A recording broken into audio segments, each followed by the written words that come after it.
In this episode of the Coaches Hub podcast, powered by Soccer Profile, we explore how recognizing different learning styles can transform your coaching approach and team culture. Every coach learns in their own way through visuals, discussion, hands-on practice, or reflection. By understanding these styles, you can communicate more effectively, inspire growth, and create an environment where every coach thrives. Let's dive in and unlock the power of learning styles to elevate team development and coaching performance. Have you ever found yourself maybe in a meeting or just trying to explain something really crucial? Oh, yeah. All the time. And you're laying it all out, maybe a project, a strategy, whatever it is. Mm-hmm. And you just see that kind of glazed over look. Mm-hmm. That look that says, I hear words, but nothing's clicking. Exactly. It's like you're speaking a completely different language sometimes, and that vital info just, it doesn't land. It can be so frustrating. Absolutely. For everyone involved, really. Okay, so let's unpack this today. We're doing a deep dive into decoding that exact challenge. Sounds good. We're exploring a really insightful framework. It's based on a white paper called Coaching Beyond Styles, Elevating Team Learning and Development. Right, that's the one from the Coaches Hub. They do some great work on leadership principles. They really do. And, even though it says coaching, this isn't just for the sports field. Not at all. It's about how all people, absorb and process information. And how understanding that can genuinely transform, any team or group you lead. Boardroom, classroom, doesn't matter. Yeah, that's the core idea. Our mission today is pretty clear.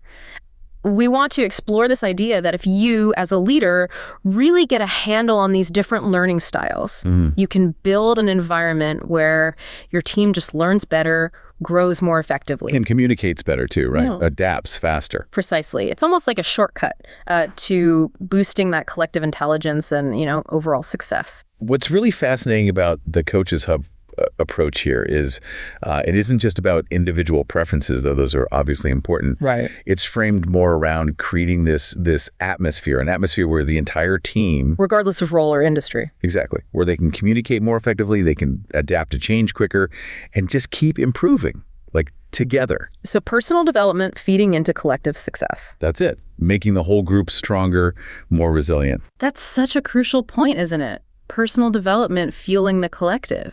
And it makes me think, the Coaches Hub highlights this too, how often do leaders forget that they have learning styles? Oh, absolutely. It influences everything they do. It fundamentally shapes how they pass on information, how they teach, how they lead. The resource really hammers home that, just like any team member, leaders have preferred ways of taking stuff in and processing it. And understanding that mix in yourself and others isn't just a nice bonus. No, it's critical, right, for actually translating your vision into something everyone else can grasp and act on. Okay, so shall we dive into the 7 styles from the Coaches Hub framework? Let's do it. And yeah, good point to remember. Most people are probably a blend. But figuring out the primary style can be, super illuminating. Definitely. Where should we start? Let's start with what I kind of call the see it and solve it, folks. Okay. So first up, visual learners. These are the people, them, where information really clicks when they can literally see it. Diagrams, charts, demos. Exactly. Videos, infographics, anything graphical. Their brains seem wired to remember it better when it's laid out visually. They build a sort of mental picture. Precisely. And the Coaches Hub really emphasizes that for someone like this, whether they're, say, analyzing game footage or looking at a complex data dashboard at work, using visual aids isn't just helpful. It's pretty much essential for them to grasp the complexity. So things like actually using video to break down strategies. Yeah, or drawing clear process flow charts for a project, maybe using color-coded reports for a campaign. Or demonstrating software instead of just talking about it. Right. The key is making those abstract ideas genuinely visible. It taps into their spatial memory, helps it all land properly. It really makes you think, doesn't it? So if some people need to see it, then others are asking why. Exactly. Let's shift from seeing to solving. Logical or mathematical learners. The why people. Totally. They prefer to make sense of things through reasoning, through deep analysis. They enjoy problem solving, spotting patterns. Understanding the logic behind the decisions. Yes. And what's fascinating, and the Coaches Hub really digs into this, is they're not just processing info, they're actually building mental models. That's a good way to put it. It's not enough to just give them a task. They need to understand the whole system it fits into. Exactly. And the real insight there, I think, is when a logical learner builds that solid mental model, their ability to adapt and even innovate within that system just skyrockets. So they move beyond just following steps. To actually mastering the underlying principles, which is, invaluable for strategic thinking, not just tactics. Makes sense. So how do you support them? Well, the key is analysis opportunities. The Coaches Hub suggests things like letting them dive into performance metrics, player stats, or in business, market trends, financial reports. Right. Give them the data. Give them the data. Let them develop systems using structured frameworks, incorporate tactical breakdowns, offer clear step-by-step processes for strategies or projects. It builds their confidence through that reasoned analysis, lets them contribute at that higher strategic level. That's a really powerful distinction, mastering principles, not just steps. Okay, but what about people who mainly tune in through sound? Let's get into the hear it and write it down styles. All right. Auditory learners first. Yep.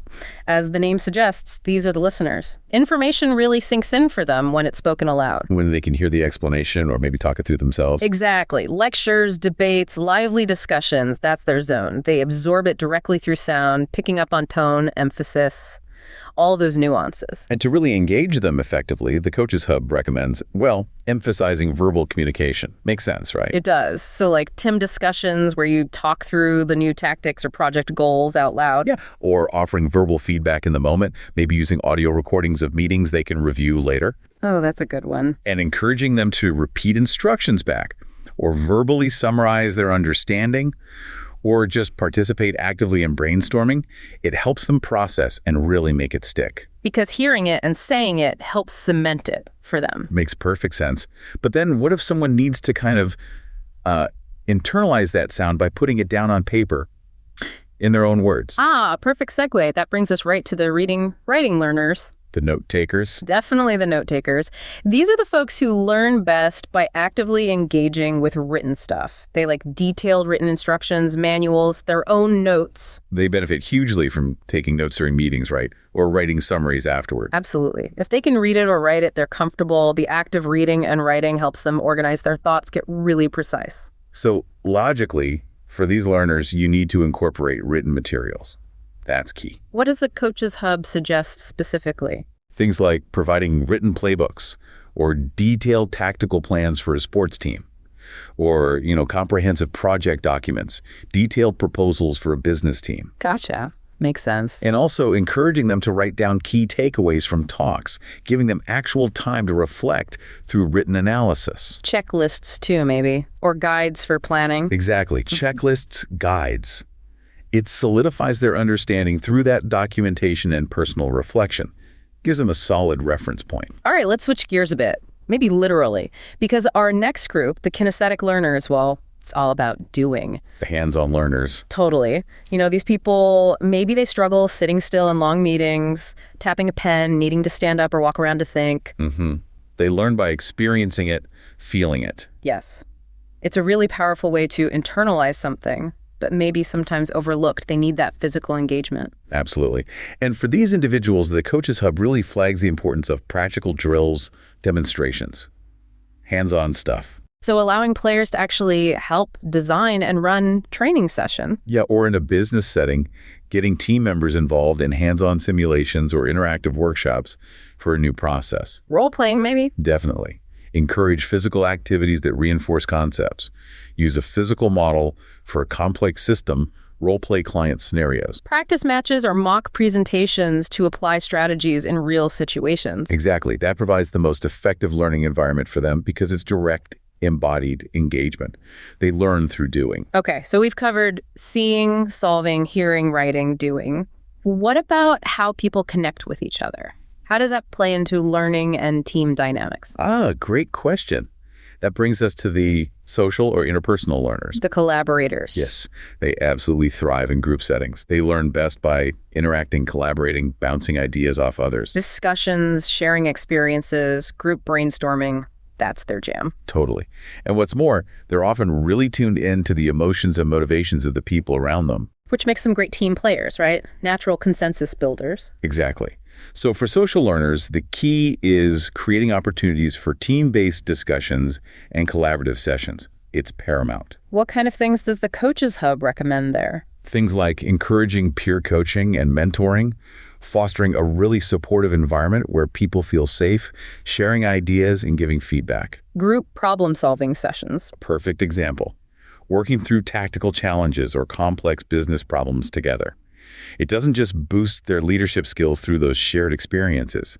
It strengthens the whole team's bonds and collective smarts. Okay, that covers the group dynamic. But what about the flip side? The people who need space. Right. Finally, we have the solitary or intrapersonal learners. These are the individuals who, well, they prefer to work alone. They get a lot out of self-reflection, independent study. Very introspective.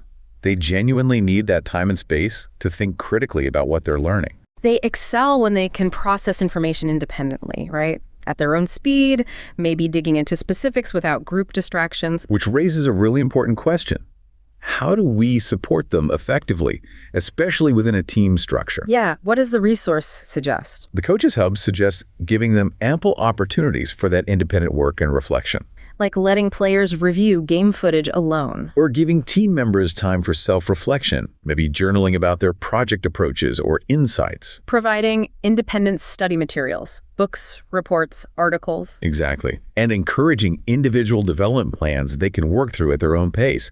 It empowers them to grow in the way that suits them best. And honestly, their deep independent thinking can often uncover critical things others might miss. Wow. That's a really fantastic spectrum of how people learn, isn't it? Visual, auditory, kinesthetic, reading, writing, logical, social, solitary. It really covers the basis. And just to reiterate, the point isn't about rigidly sticking people in boxes, right? Most of us are a blend. Absolutely not. It's not about labels. Instead, as the Coaches Hub argues, it's about building your versatility as a leader by understanding this whole spectrum. Having more tools in your communication toolkit. Exactly. Recognizing that the one-size-fits-all approach is just, well, inefficient, can leave a lot of your team feeling disengaged or like you just don't get them. And if we connect that to the bigger picture, as a leader, when you recognize these differences, you essentially become a better translator of information. I like that. A translator. Yeah. You can create learning opportunities that genuinely cater to each person's strengths. Which boosts individual development, satisfaction. And contributes to a more harmonious, adaptable, and ultimately more successful team overall. It's about making knowledge truly stick, making sure it's understood and applied. Fostering growth from the individual right up to the collective. And managing that tricky challenge of blending all these different preferences in real time. So we've just unpacked how these really different learning styles shape how we all process information. And how tailoring your approach, drawing on this Coaching Beyond Styles resource from the Coaches Hub, can seriously elevate team learning and development. It really is about meeting people where they are, isn't it? Not just expecting everyone to adapt to your way of explaining things. Yeah. In this deep dive, it prompts a really crucial reflection, I think, for all of us listening. Thinking about these distinct styles. How might you adjust your own methods? Whether you're leading a team, teaching a skill, even just trying to connect better with a colleague. How can you better support and develop the unique strengths you see in the people around you? Exactly. What specific concrete strategies could you maybe implement tomorrow or next week to create a learning environment that's more inclusive and just plain more effective for everyone you interact with? That is a powerful thought to chew on and hopefully act on. Definitely food for thought. Well, thank you for joining us on this deep dive into understanding learning styles.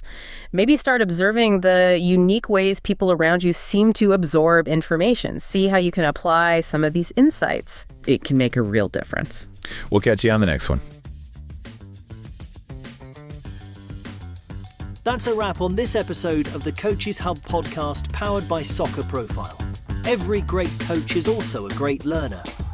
When you understand how others learn and how you learn, you unlock potential that transforms not just individuals, but the entire team. Keep challenging yourself to adapt, connect, and grow. The more you invest in learning, the more powerful your coaching impact becomes.